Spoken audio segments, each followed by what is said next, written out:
Chegamos agora à segunda mensagem, e o título dessa mensagem no esboço 2 é A Vinda do Nosso Senhor Jesus Cristo e a nossa reunião com Ele. Muito precioso esse título, não é? Antes de eu começar a percorrer esse esboço com vocês, eu gostaria de compartilhar duas questões ou falar sobre dois assuntos à luz do que eu compartilhei ontem, na mensagem 1, sobre a consumação da era, o fim desta era, a era do mistério.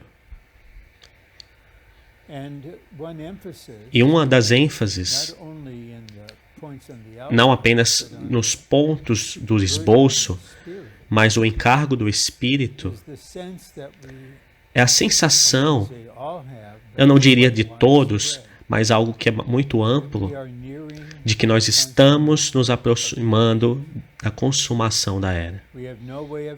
Não temos nenhuma maneira de saber quando isso será, mas pode ser que esteja muito próximo. Então há duas questões relacionadas a esta ênfase. Eu não me desculpo a respeito destas ênfases, mas há duas questões que eu gostaria e que eu espero deixar claras. A primeira é essa. Embora nós esperemos pelo retorno breve do Senhor e creiamos que estamos nos aproximando do fim da era, nós devemos viver uma vida humana normal, com toda a sua praticalidade, segundo a nossa situação, de acordo com a nossa idade, nosso estado, qualquer que ele seja.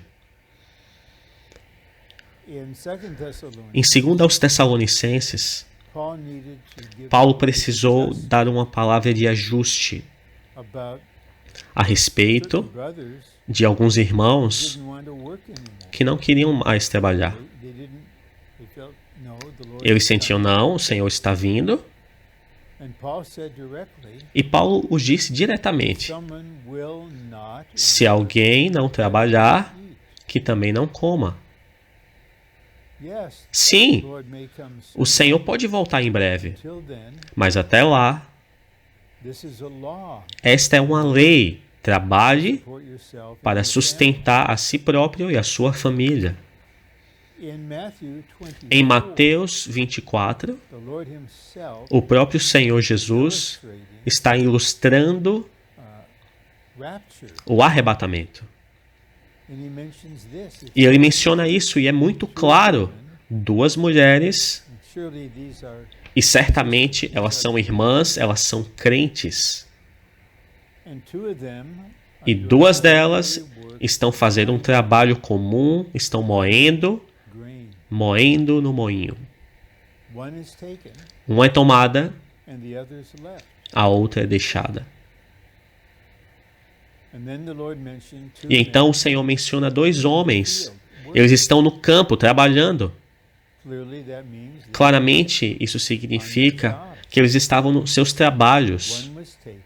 Um é tomado e o outro é deixado. Precisamos estar claros. Ambas as irmãs são crentes.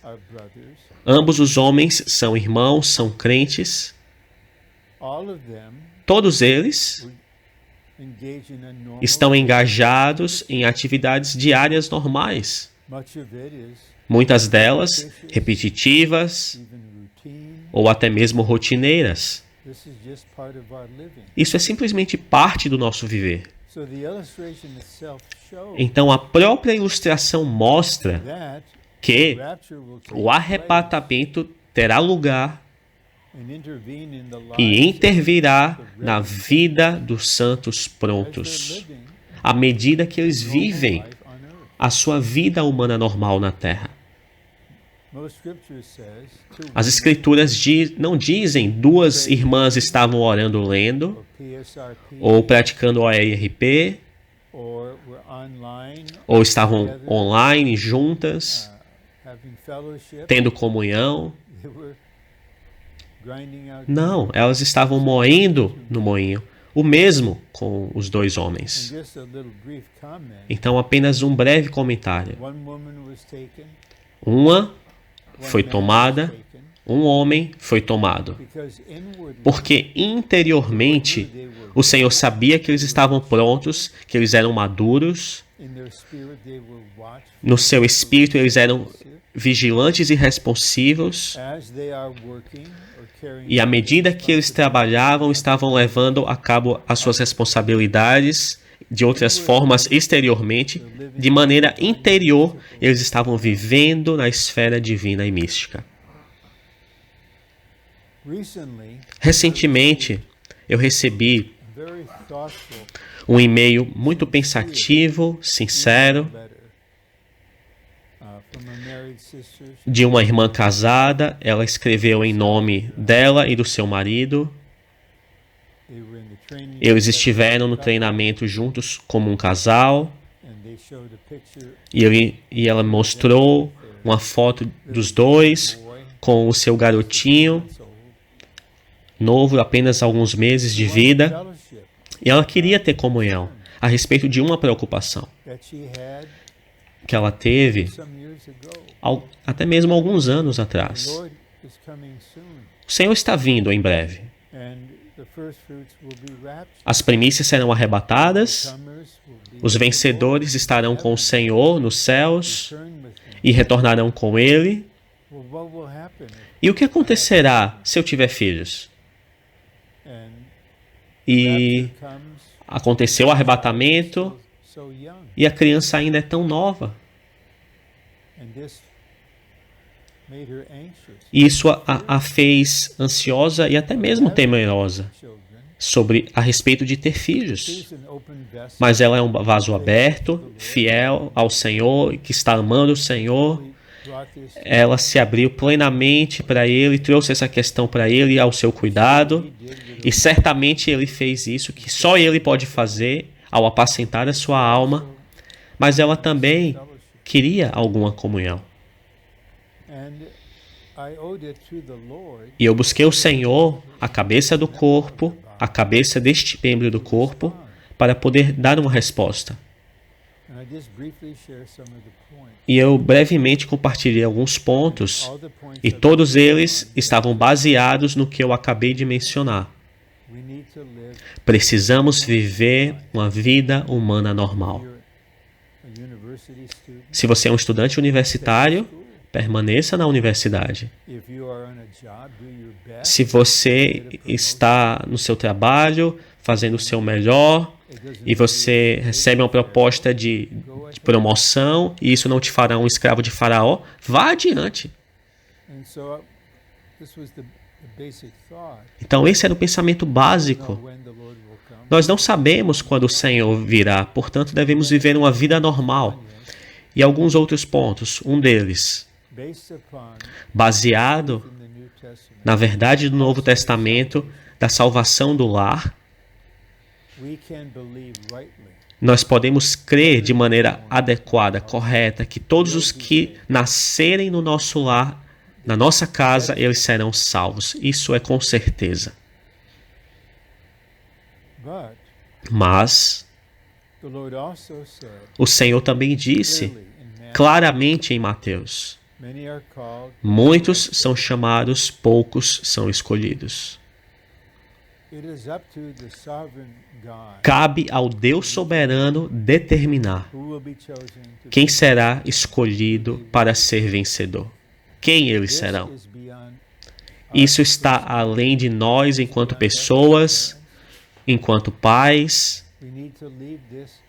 Temos de deixar essa questão ao Senhor. De nossa parte, precisamos cumprir as nossas responsabilidades como pais em todos os aspectos. E duas outras questões. Uma delas é: Precisamos perceber que nós não temos a posição ou o direito diante de Deus de determinar o futuro espiritual dos nossos filhos, ou até mesmo o futuro humano deles. Isso está além da nossa medida. Nós não podemos determinar isso. Temos de deixar essas questões para o Senhor e ao relacionamento deles com o Senhor. E a outra questão é essa. Não está revelado no Novo Testamento o que acontecerá com os filhos dos santos que serão arrebatados, com as crianças. Isso simplesmente não é revelado. Mas eu indiquei a ela e indicaria a qualquer santo o coração amoroso do nosso Deus Pai. Quando chega a esse ponto, eu simplesmente creio nele.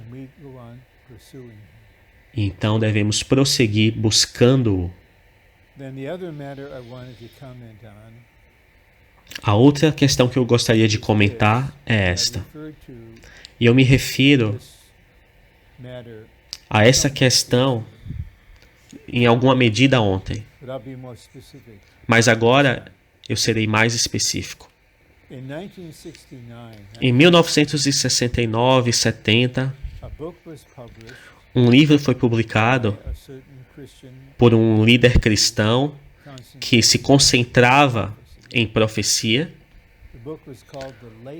O nome do livro, em português, é A Agonia do Grande Planeta Terra.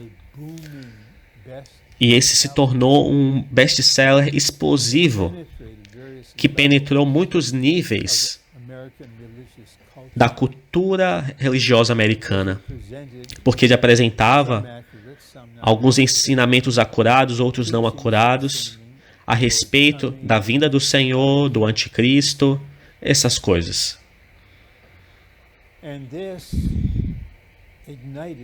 E isso inflamou um tipo de bola de fogo, de preocupação, que tem seguido por 50 anos.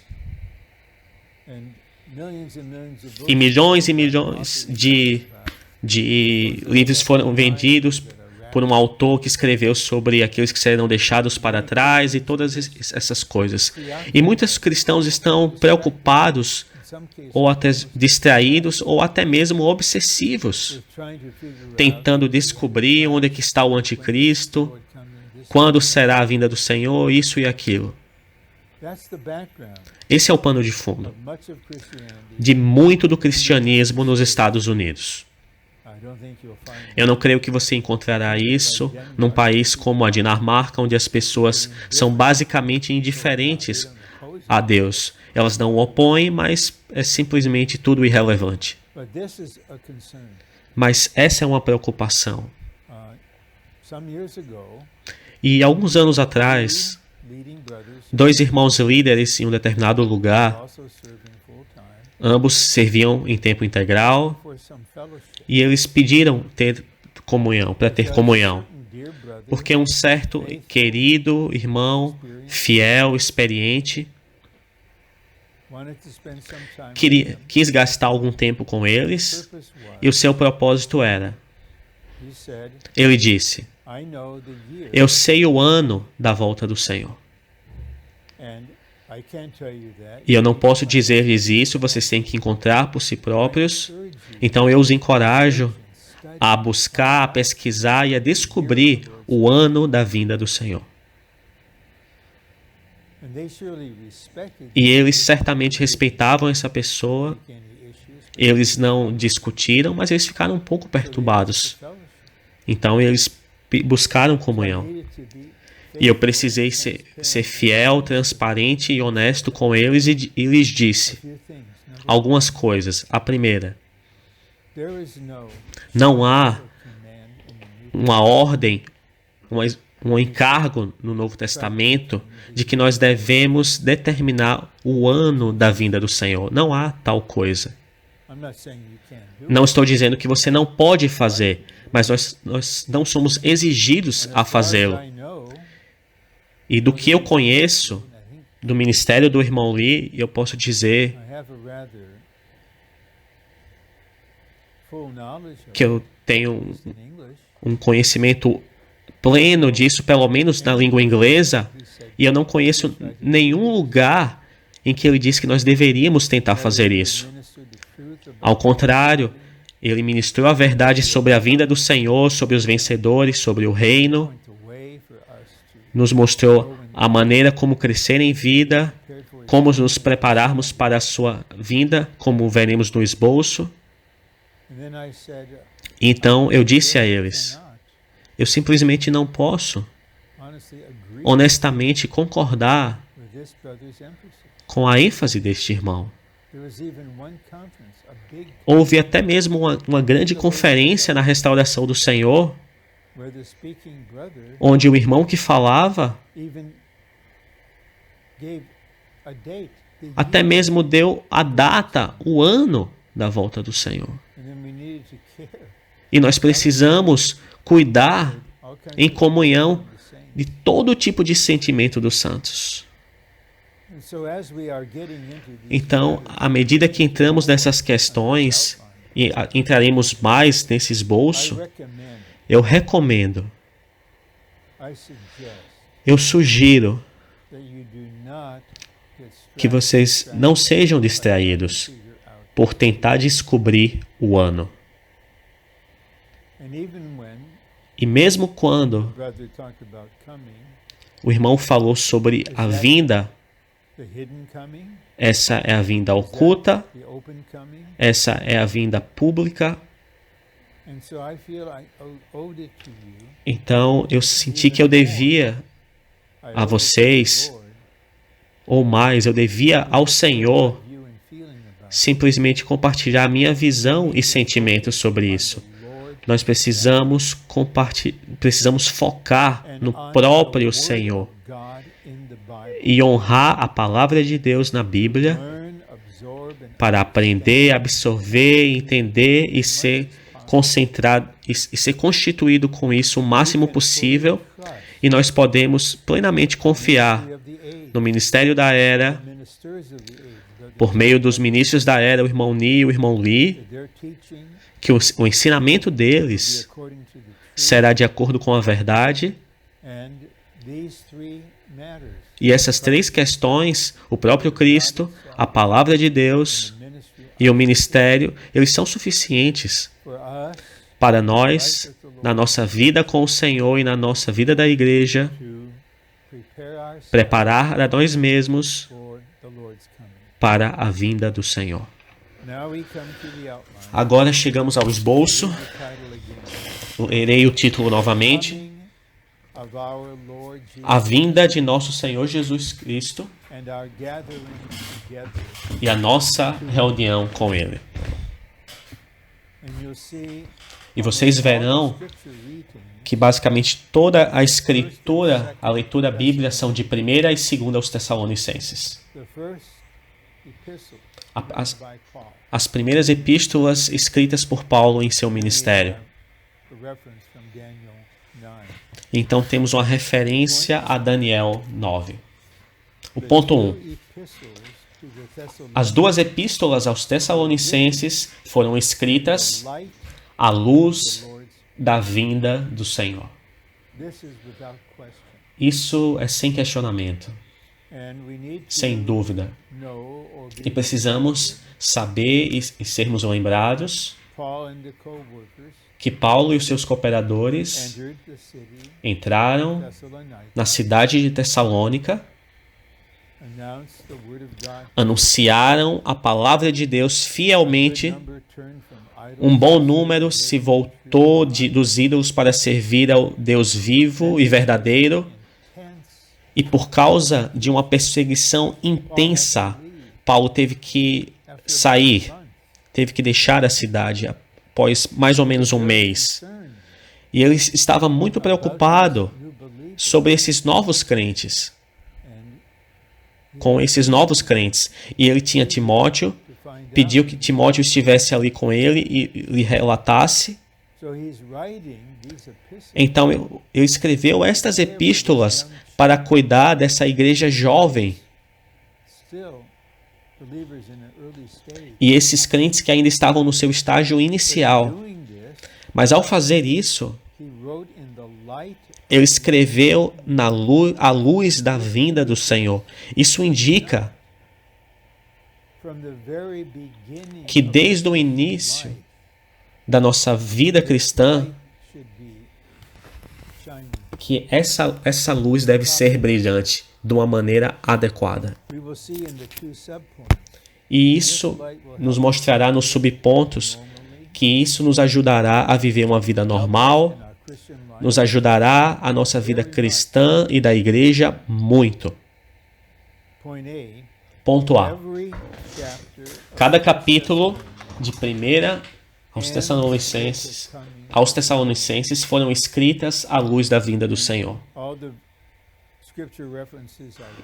E todas as referências bíblicas estão lá. Eu encorajo a vocês as lerem quando tiverem tempo, repetidamente, não apenas uma vez. 5 vezes em 1 aos Tessalonicenses há essa referência.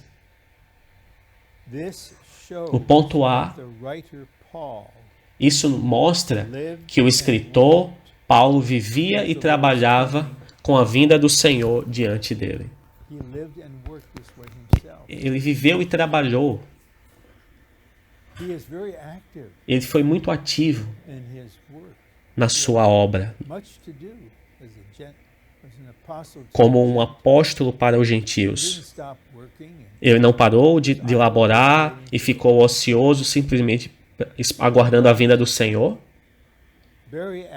Ele era muito ativo por um longo período de tempo. Mas ele viveu e trabalhou com a vinda do Senhor diante dele. Eu creio que as mulheres e os homens que foram arrebatados, eu acredito que eles viveram dessa forma. Eles estavam vivendo as suas vidas, a sua vida enquanto crentes, e fazendo o seu trabalho dia após dia, com a vinda do Senhor diante dele, assim como Paulo, tomando a vinda do Senhor como uma atração, um incentivo, uma meta e uma advertência.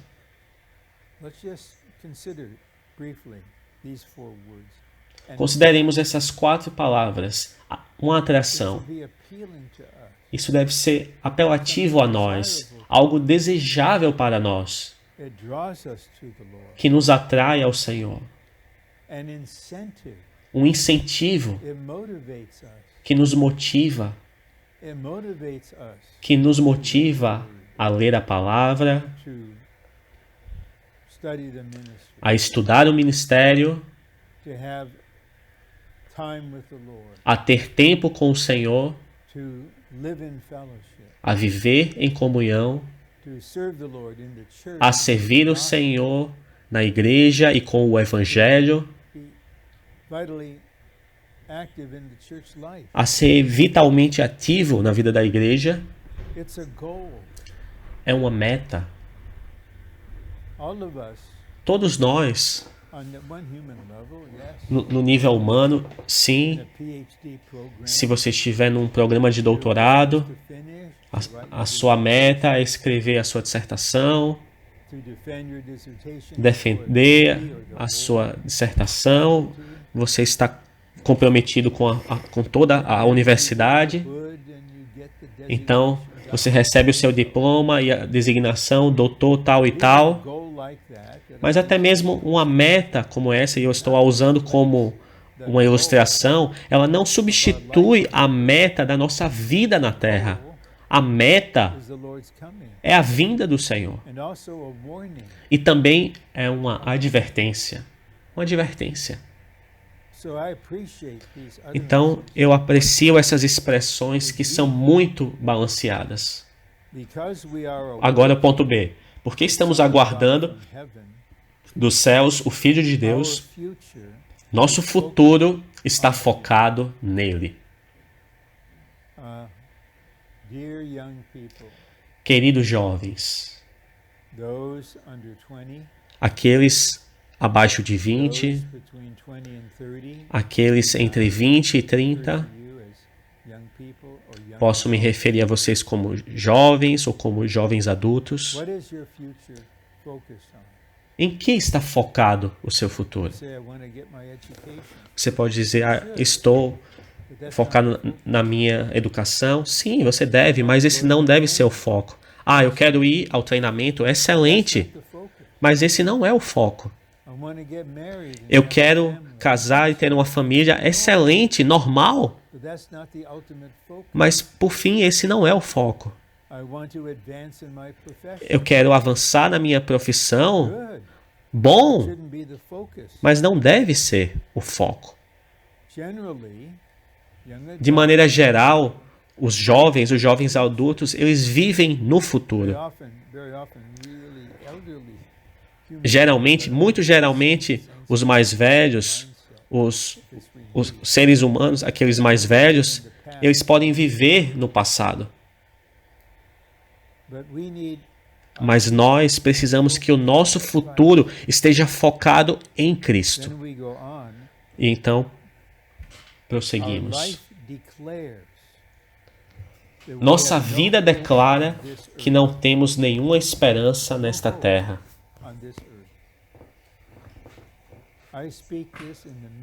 Nenhuma esperança. E eu falo isso em meio a uma era de caos, de rebelião, de ódio, de divisão nos Estados Unidos. Bem, eu espero que as coisas melhorem, que haja lei e ordem e justiça para todos, mas eu não tenho esperança que as coisas vão se tornar melhor. Eu não tenho uma esperança pessoal de que isso se tornará assim ou aquilo, ou até mesmo na restauração do Senhor que eu quero me tornar isso ou conquistar aquilo. E não temos nenhum destino positivo nesta era.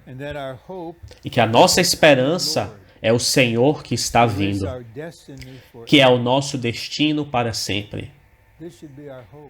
Isso deve ser a nossa esperança. Isso deve ser o nosso futuro. Todos nós. Se você tem 12 anos, ou se seu filho ou sua filha tem 12 anos, e esse ano eles foram salvos, eles foram regenerados, foram batizados, e os santos que estão nos seus 90, ou se aproximando dos 100, e todas as idades entre ambas essas idades, seja qual for a nossa idade, esse deve ser o nosso destino, o nosso futuro. Se qualquer outra coisa é o inimigo sutil, usualmente, de maneira gradual, vai utilizar aquela esperança ou aquele futuro que você tem para te ocupar, para te distrair, o máximo possível. E no mínimo, e há muito mais dano ele pode fazer, mas no mínimo, ele devorará muito tempo. Então essa última parte diz, isso governa, segura e mantém nossa vida cristã para a vida da igreja. Há muitos, inclusive queridos irmãos e irmãs, que participaram do treinamento de tempo integral, e à medida que os anos passam, nós vemos duas categorias principais daqueles que se graduaram. Há uma categoria encorajadora, maravilhosa, que eles agora estão na sua faixa de meia-idade, eles têm sua família, seus empregos, suas responsabilidades, mas eles estão simplesmente prosseguindo e prosseguindo. Uma vez, durante um treinamento semianual, após eu dei uma das minhas mensagens, eu compartilhei isso com os cooperadores, que tive um sentimento para que durante o tempo de profetizar, vamos chamar alguns santos que participaram do treinamento de tempo integral há 10 ou 20 anos atrás. E um grande número deles estava naquele treinamento. E o compartilhar deles foi maravilhoso. Simplesmente maravilhoso. Agora eles estão num outro estágio da vida humana.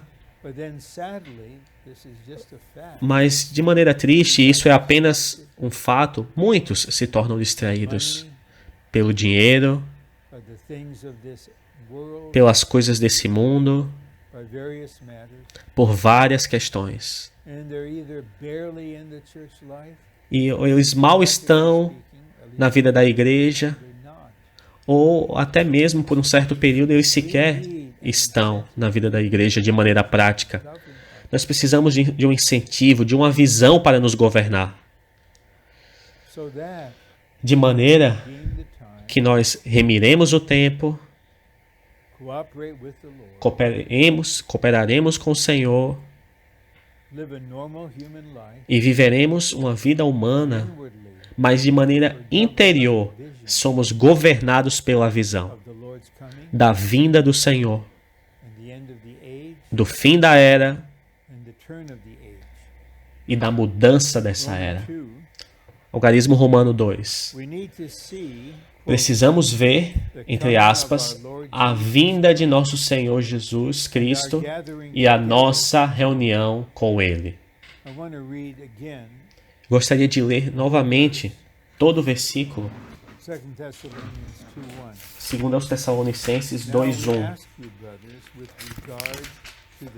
Irmãos, quanto à vinda de nosso Senhor Jesus Cristo e a nossa reunião com Ele, nós vos pedimos. E aí ele segue.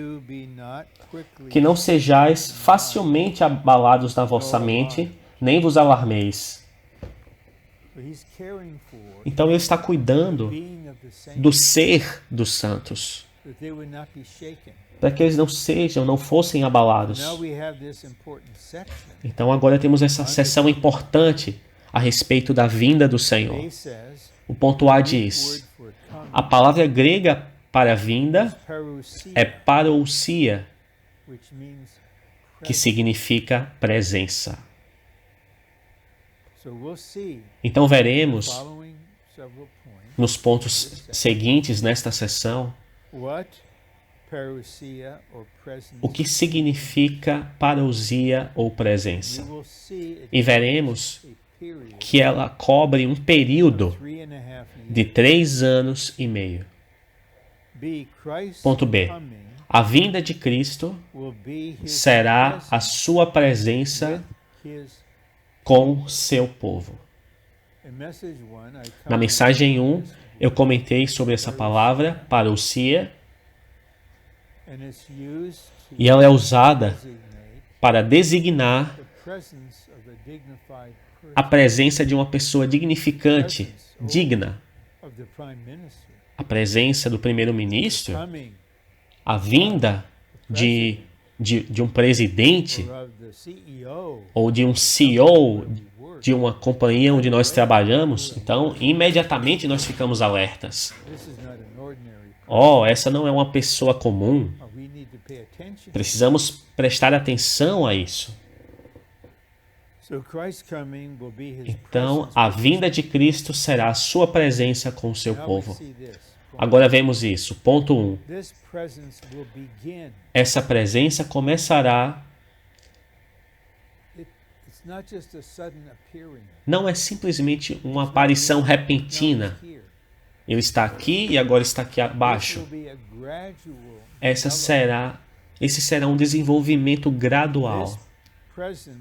Essa presença começará com o arrebatamento do filho varão e o arrebatamento das primícias, e terminará com sua aparição na terra com os santos. Então, tão logo antes do início da grande tribulação, o filho varão e as primícias são arrebatados aos céus. Esse é o início da parousia, da presença do Senhor. Esses vencedores estão agora experimentando a sua presença. Então isso dá início ao processo desta parousia, esta presença descendo dos céus até a terra, num período de 3 anos e meio.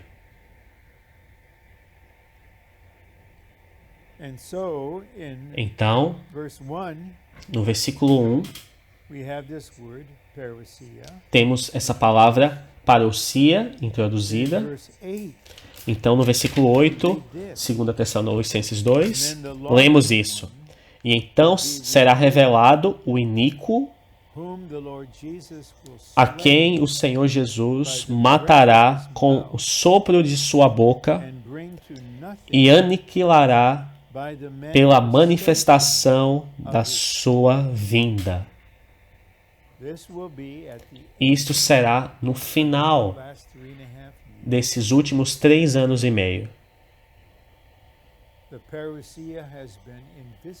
A parousia, ela foi oculta, invisível.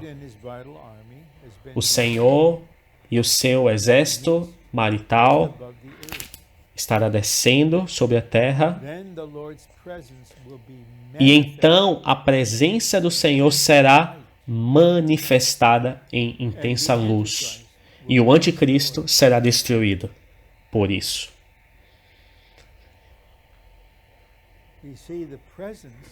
Nós vemos a presença, a parousia, inicia com o arrebatamento dos vencedores, e então há essa descida gradual até que a presença do Senhor seja manifestada. Ponto 2. Durante o período da parousia de Cristo, haverá a grande tribulação. A descida de Cristo para os ares, o arrebatamento da maioria dos crentes, o trono de julgamento de Cristo e as bodas do Cordeiro. Bem, esse ponto da verdade é um incentivo para muitos de nós. Espero que para todos nós. Onde você quer estar durante a parousia? A grande maioria dos cristãos estarão na terra, amadurecendo. As primícias, o filho varão, os vencedores, eles estarão descendo com o Senhor. Então, enquanto a grande tribulação ocorre, Cristo está descendo à terra e ao final do tempo da grande tribulação, haverá o arrebatamento da maioria dos crentes. Isso é o que é mencionado em 1 Tessalonicenses capítulo 4. Eles serão levados ao Senhor nos ares. Essa é a maioria. Essa é uma verdade básica que os novos crentes podem se apegar. É isso que vai acontecer. E haverá o trono de julgamento de Cristo e as bodas do Cordeiro.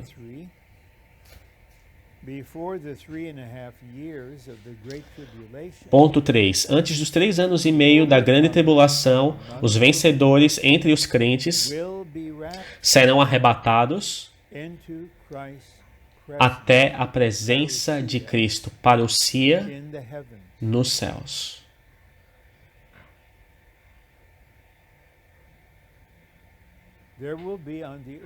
Haverá na terra milhões, talvez dezenas de milhões de cristãos verdadeiros. E haverá dezenas de milhares de crentes reunindo como as igrejas na restauração do Senhor. Estar na vida da igreja, na restauração do Senhor, não garante que você será arrebatado como as primícias. Todos nós precisamos amadurecer, crescer em vida até a maturidade. Se os santos finalizam a carreira deles antes desse arrebatamento, eles precisam ser as virgens prudentes mencionadas em Mateus capítulo 25. Você tem óleo nas suas vasilhas.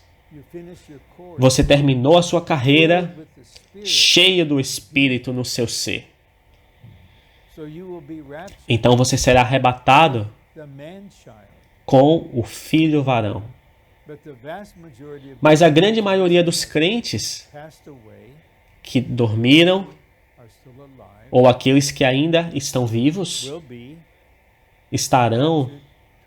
serão arrebatados próximo do fim na parousia. Onde nós queremos estar? Nós podemos escolher, nós podemos orar, podemos entregar a nós mesmos ao Senhor. Orar por nós pessoalmente e por todo o corpo e por todos os santos coletivamente. Ó Senhor, cresce em nós. Eu quero ser maduro, eu quero estar pronto. Conceda-me essa graça, misericórdia e bênção. Ponto 4.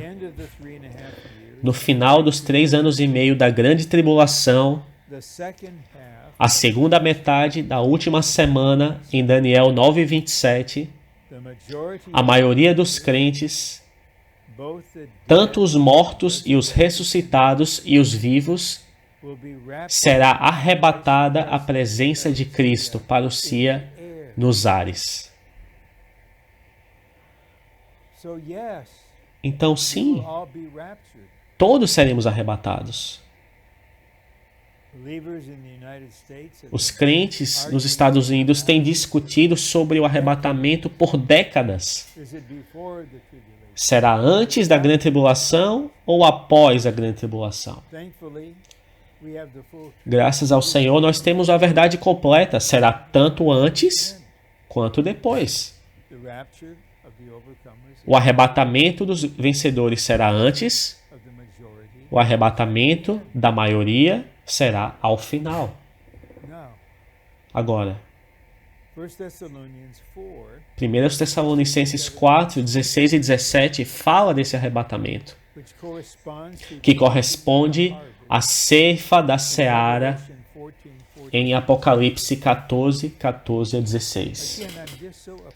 De novo, eu aprecio tanto e sou tão grato ao Senhor de estar sob um ministério que ensina as Escrituras detalhadamente e de maneira acurada.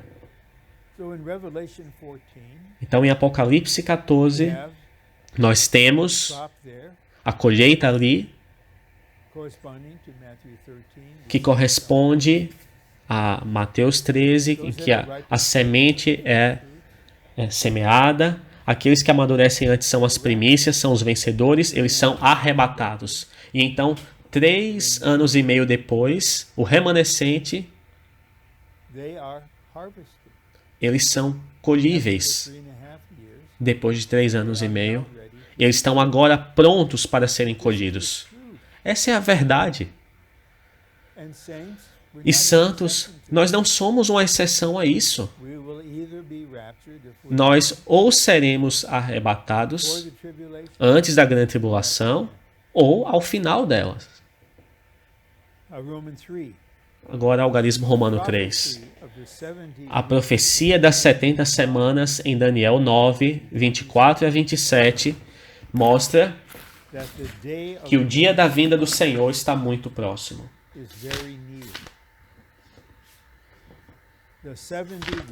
As 70 semanas são divididas em 3 partes, cada semana tendo 7 anos de duração. E agora os próximos pontos estabelecerão diante de nós uma interpretação correta das 70 semanas mencionadas em Daniel 9. Irmãos e irmãs, precisamos não apenas cuidar do nosso crescimento em vida, da nossa experiência com Cristo, nós também precisamos amar a verdade e perceber que há uma relação muito próxima entre vida e verdade.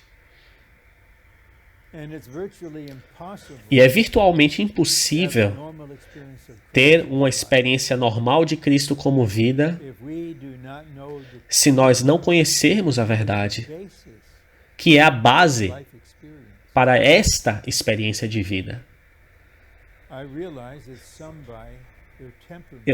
Eu percebo que existem alguns santos que, por causa do seu temperamento, eles não estão interessados nas 70 semanas. Eles são muito pragmáticos e práticos. E eles perguntam, como isso vai afetar o meu viver diário? Como isso afetará estar nesta ou naquela situação? 70 semanas? Bem, eles estão se enganando, permitindo que o seu temperamento os prive. Todos nós precisamos conhecer as verdades básicas. Ponto A. Primeira, 7 semanas, 49 anos, foram determinadas a partir da emissão do decreto para restaurar e reedificar Jerusalém até o término da reedificação. Então, as primeiras 7 semanas, 49 anos, cobrem aquele período profetizado em Daniel. Ponto B. Segunda, 62 semanas, 434 anos foram determinados a partir do término da reedificação de Jerusalém até o corte, crucificação do Messias. Então, daquele ponto em diante, 434 anos até a crucificação de Cristo. Naquele ponto, 69 anos chegaram, 69 semanas chegaram a um fim. E então há um intervalo de tempo. Um período de tempo entre o fim dessa semana 69 e o início da semana 70. Ponto C. Terceira. A última semana de 7 anos será para o anticristo firmar uma aliança com o povo de Israel. No meio daquela semana, ele quebrará a aliança. Terminará com os sacrifícios e oblações de Israel para Deus e perseguirá aqueles que temem a Deus. Isso será o início da grande tribulação, que durará por 3 anos e meio.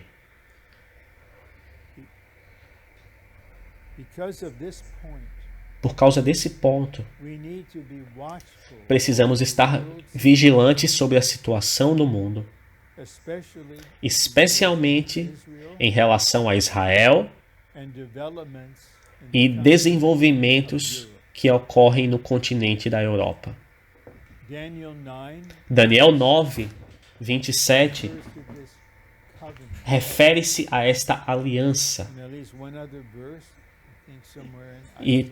E pelo menos mais um versículo, se eu não me engano, em Isaías também se refere a isso. Então, por que essa aliança será firmada? Nós veremos isso, eu estou antecipando um pouco. Mas no início da grande tribulação, o anticristo forçará a interrupção dos sacrifícios. Quais sacrifícios? Os sacrifícios que serão oferecidos no templo. Que templo? O templo que será reedificado no monte do templo. E ele sentará no templo e exigirá ser adorado. E aqueles que não o fizerem serão mortos. Isso de maneira clara indica que o templo deve ser reedificado. A fim de que o templo seja reedificado, o lugar precisa estar limpo, vazio. E isso acontecerá. Então haverá em todo mundo. Câmeras estarão filmando e todo mundo verá que Israel, especialmente aqueles que têm o encargo de reedificar o templo, perceberão, agora nós podemos reedificá-lo. Mas será impossível sem que haja um apoio de países poderosos.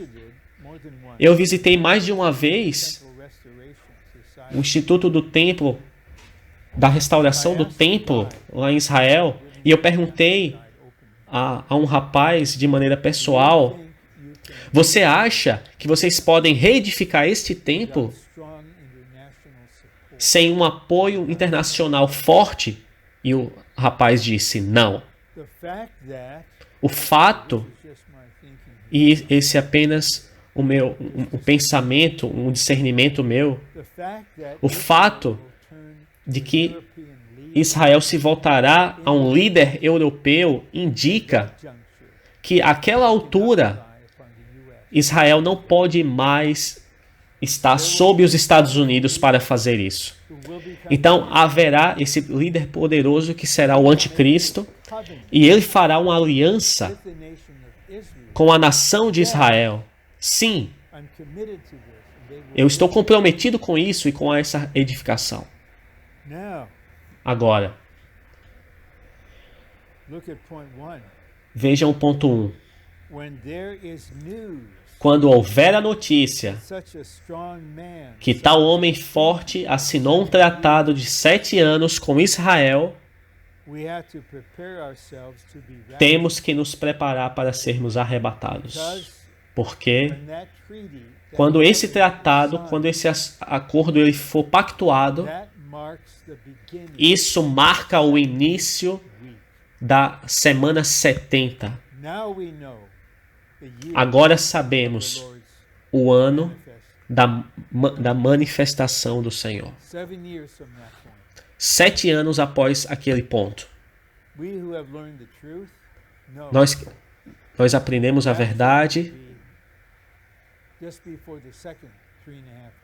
O arrebatamento será antes dos segundos 3 anos e meio. Eu não quero esperar até de que aquela notícia ela chegue e se torne muito séria sobre a preparação. No início da grande tribulação, a imagem do anticristo será posta no templo como um ídolo. E ele se assentará no templo de Deus, exaltando a si mesmo acima de todo objeto de adoração. Isso significa que o templo deve ser reedificado antes de começar a grande tribulação. Então estamos vigilantes. Eu percebo, e já lembrei isso antes, eu vim à restauração do Senhor antes de junho de 1967. E o próprio irmão Lee testificou. Ele estava na sua cama de hospital, se recuperando de cirurgia, quando ele ouviu as notícias de que Jerusalém, a cidade velha, havia sido recuperada pela nação de Israel. E ele estava cheio de adoração e de gratidão ao Senhor. Isso de fato aconteceu. Essa palavra é mencionada, que Jerusalém será maltratada pelos gentios até que aquele tempo seja completado. Então, primeiro a nação de Israel foi restaurada. Agora, a cidade de Jerusalém foi tomada. E parece, para muitos de nós, que deve haver algum significado no fato de o presidente dos Estados Unidos reconhecer Jerusalém como a capital de Israel. Chequem com os israelenses. Isso é uma coisa muito grandiosa para eles. Eles o consideram como sendo o novo Ciro. Eu não estou advogando o presidente, eu não estou envolvido com política, mas eu estou simplesmente dizendo que mais um passo foi tomado. Por fim, o monte do templo ele será limpo. Então, o tratado será assinado por 7 anos. E aí nós sabemos onde nós estamos. Ponto D. Há um intervalo de duração desconhecida entre a 69ª e a 70ª semana das 70 semanas. Esse intervalo é a era do mistério, a era da graça, a era da igreja. Foi isso que eu enfatizei na mensagem 1. Nós estamos no intervalo. Então, muitos cristãos estão distraídos por coisas exteriores. Nós sim estamos alerta para essas coisas, as estamos observando, mas nós estamos focados no que está acontecendo na era do mistério. Ponto 1. Durante esta era, Cristo está secreta e misteriosamente edificando a igreja na nova criação para ser seu corpo e sua noiva.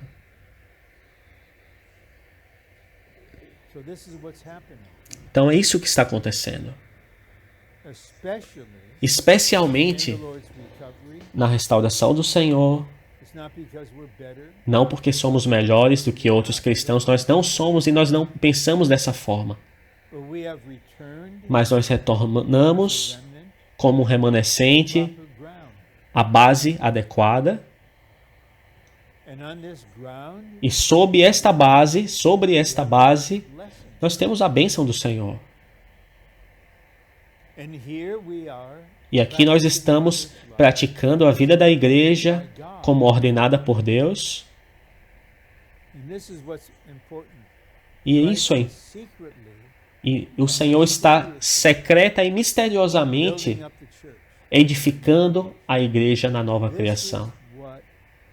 É isso pelo que nós precisamos orar, é isso que está acontecendo e temos que orar para que isso aconteça diariamente em cada um de nós, de maneira secreta, misteriosa.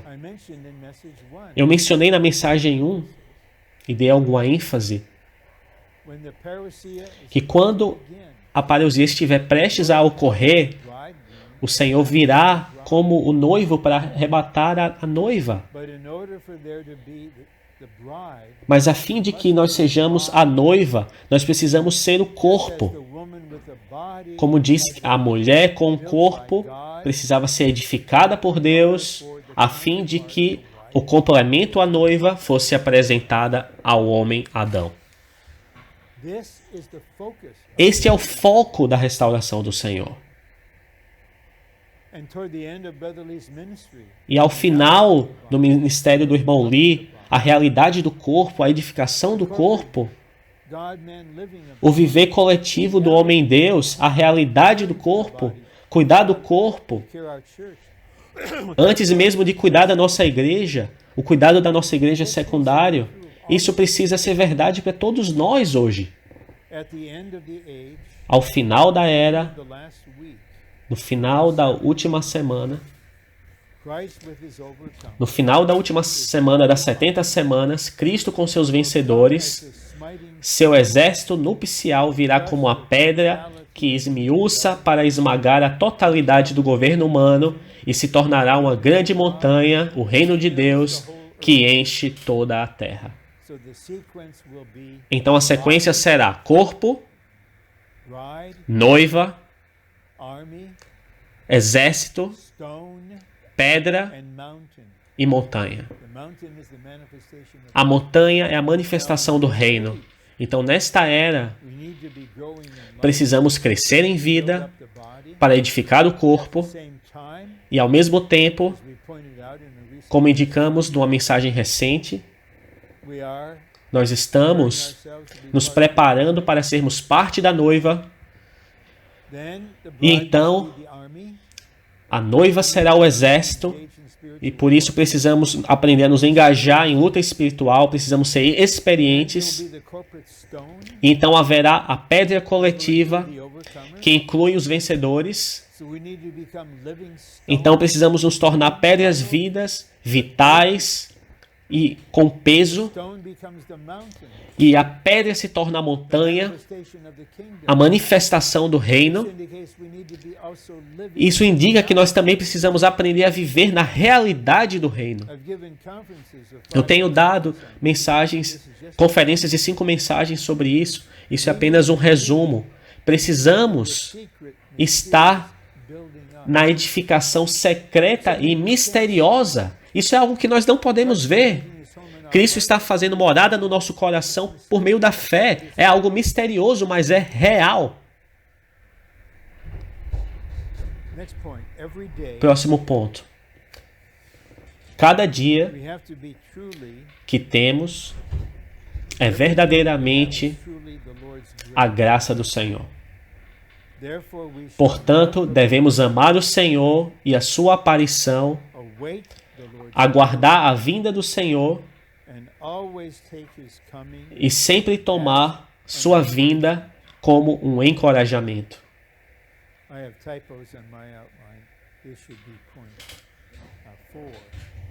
Na verdade, esse deveria ser o ponto algarismo romano 4.